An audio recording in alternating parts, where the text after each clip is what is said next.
નમસ્કાર મિત્રો, ઓનલી યોજના યુટ્યુબ ચેનલમાં આપ સૌ મિત્રોનું સ્વાગત છે। અત્યારે બપોરના 12:30નો સમય થયો છે। વાવાઝોડું ક્યાં પહોંચ્યું અને કઈ રીતે તેની પવનની ઝડપ છે, કયો વળાંક લીધો, સંપૂર્ણ અપડેટ મેળવીશું। ચેનલમાં નવા હોય તો સબસ્ક્રાઇબ કરી લેજો। અત્યારની અપડેટ જોઈએ તો મિત્રો, અત્યારે જ્યાં વાવાઝોડું સક્રિય છે ત્યાં પવનની ઝડપ અત્યારે 135 કિલોમીટર પ્રતિ કલાક સુધીની જોવા મળે છે। આગામી વાવાઝોડું આ રીતે આગળ વધશે। ગુજરાતના વિસ્તારોમાં પવનની ઝડપની વાત કરીએ તો કચ્છ આજુબાજુના જે વિસ્તારો છે જેમાં 74 થી 75ની તેમજ સૌથી વધારે દેવભૂમિ દ્વારકામાં 81 કિલોમીટર પ્રતિ કલાક, જામનગર આજુબાજુ 74 તેમજ વેરાવળ પોરબંદર આજુબાજુ પણ 75ની અને ભાવનગર અમરેલી તેમજ સુરેન્દ્રનગર 68 કિલોમીટર પ્રતિ કલાક અને અમદાવાદ આજુબાજુ નોર્મલ 50 જેવી પવનની ઝડપ અત્યારે જોવા મળી શકે છે। વાવાઝોડું ધીમે ધીમે આગળ વધી રહ્યું છે। અત્યારે વાત કરીએ તો પોરબંદરથી તેનું અંતર કેટલું છે તેની આપણે વાત કરવાની છે અને દ્વારકાથી તેનું અંતર કેટલું છે તેની વાત કરવાની છે। વાવાઝોડું અહીં સક્રિય છે। પોરબંદર અને વાવાઝોડા વચ્ચે અંતર સવારના સમયે ઓછું હતું, અત્યારે 300 કિલોમીટર કરતાં પણ વધ્યું છે, જ્યારે દ્વારકા અને વાવાઝોડાનું અંતર જે વધુ હતું 340 જેવું હતું તે અત્યારે ઘટી 280 કિલોમીટર જેવું થયું છે। એટલે કે વાવાઝોડું અત્યારે એકદમ દ્વારકાની નજીક હોવાના કારણે કચ્છ અને દ્વારકાના ઘણા બધા વિસ્તારોમાં વધારે અસર જોવા મળશે। જોઈએ આગામી સમયમાં વાવાઝોડું કઈ રીતે આગળ વધે છે। આવતીકાલની અપડેટ જોઈએ તો આવતીકાલે પણ 145 જેવી પવનની ઝડપ વાવાઝોડાની જોવા મળશે। કચ્છના વિસ્તારોમાં ખાસ કરીને નલિયા જખૌ આજુબાજુ 85, બાકીના વિસ્તારોમાં 68 થી 75, દેવભૂમિ દ્વારકા પોરબંદર 80 કિલોમીટર પ્રતિ કલાક, બાકીના વિસ્તારોમાં 63 થી 65ની જોવા મળશે। જોઈએ હવે 15 તારીખની અપડેટ। વાવાઝોડું કઈ રીતે આગળ વધી અને ટકરાય છે, કયા વિસ્તારમાં જખૌ આજુબાજુના વિસ્તારોમાં ટકરાવાનું છે।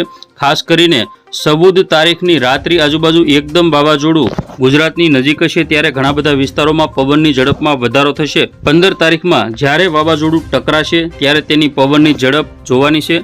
તો જખૌ આજુબાજુના જે વિસ્તારો છે તેમાં તેની પવનની ઝડપ અત્યારે વાત કરીએ તો વાવાઝોડાની પવનની ઝડપ 145 જોવા મળશે, જ્યારે કચ્છના વિસ્તારોમાં 85 થી 135 સુધીની પવનની ઝડપ, દેવભૂમિ દ્વારકા આજુબાજુ 98 કિલોમીટર મિનિમમ। તો જખૌ આજુબાજુના જે વિસ્તારો છે અહીં તેમાં ટકરાવાનું છે, ત્યાં પવનની ઝડપ જોવા મળે છે 134 કિલોમીટર પ્રતિ કલાક, નલિયા આજુબાજુ 126, કોટડા આજુબાજુ 132, આ રીતે પવનની ઝડપ જોવા મળશે। તો અહીં વાવાઝોડું જ્યાં ટકરાવાનું છે ત્યાં પવનની ઝડપ 135 સુધીની જોવા મળશે। બાકીના વિસ્તારોમાં ભાવનગર, અમરેલી, સુરેન્દ્રનગર સહિત કેટલાક વિસ્તારોમાં 60 થી 70ની પવનની ઝડપ જોવા મળશે। જોઈએ આગામી સમયમાં ટકરાયા પછી વાવાઝોડું ગુજરાતને પાર કરીને કઈ રીતે આગળ વધે છે। 16 તારીખમાં પણ ગુજરાતના કેટલાક વિસ્તારોમાં અતિ ભારે વરસાદની આગાહી કરવામાં આવી છે। ખાસ કરીને ઉત્તર ગુજરાતના ભાગોની અંદર 16 તારીખમાં અસર કરે તેવી શક્યતા છે। 14, 15 અને 16 3 દિવસ માટે રેડ એલર્ટ જાહેર કરવામાં આવેલું છે કચ્છ, જામનગર અને દેવભૂમિ દ્વારકા માટે। બાકીના ઘણા વિસ્તારોમાં ઓરેન્જ એલર્ટ પણ જાહેર કરવામાં આવેલું છે। તો આગામી 15, 16 તારીખમાં અતિ ભારે વરસાદની પણ શક્યતા કચ્છમાં, દેવભૂમિ દ્વારકા અને જામનગરમાં રહેલી છે।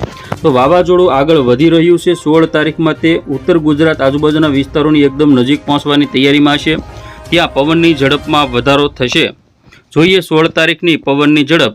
16 તારીખમાં સુઈગામ આજુબાજુના વિસ્તારોમાં 77 કિલોમીટર પ્રતિ કલાક, પાલનપુર 64, મહેસાણા 65 કિલોમીટર પ્રતિ કલાક અને કચ્છના વિસ્તારોમાં હજુ 73 જેવી પવનની ઝડપ જોવા મળશે।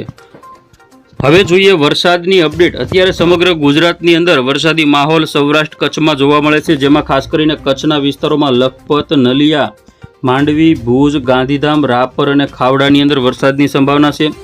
તો દ્વારકા, સલાયા, જામનગર, રાજકોટ, મોરબી, સુરેન્દ્રનગર, ચોટીલા, બોટાદ, જસદણ, ગોંડલ, ભાણવડ, પોરબંદર તેમજ જૂનાગઢ, વેરાવળ, ઉના, મહુવા, રાજુલા, અલંગ, ભાવનગર, અમરેલી, બગસરા, ધારી, વિસાવદર આ બધા વિસ્તારો અને બોટાદ જિલ્લો તેમજ અમદાવાદ, ગાંધીનગર આજુબાજુ વિરમગામ, અમદાવાદ, ગાંધીનગર, કપડવંશ, ધોળકા, નડિયાદ તેમજ દક્ષિણ ગુજરાતમાં વડોદરા, અમોદ, ભરૂચ, સુરત, તાપી, વલસાડ, નવસારી અને ડાંગમાં વરસાદની શક્યતા છે।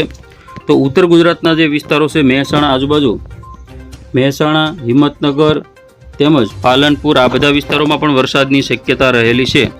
હવે જોઈએ 15 તારીખની અપડેટ। તો કચ્છની અંદર અતિ ભારે વરસાદની શક્યતા છે। લખપત, ખાવડા, નલિયા, ભુજ, રાપર તેમજ જખૌ, માંડવી અને ગાંધીધામ આજુબાજુ ભારે વરસાદની શક્યતા રહેલી છે। સૌરાષ્ટ્રના વિસ્તારોમાં પણ હળવાથી મધ્યમ અને મધ્યમથી ભારે વરસાદ કોઈ વિસ્તારોમાં પડવાની શક્યતા છે।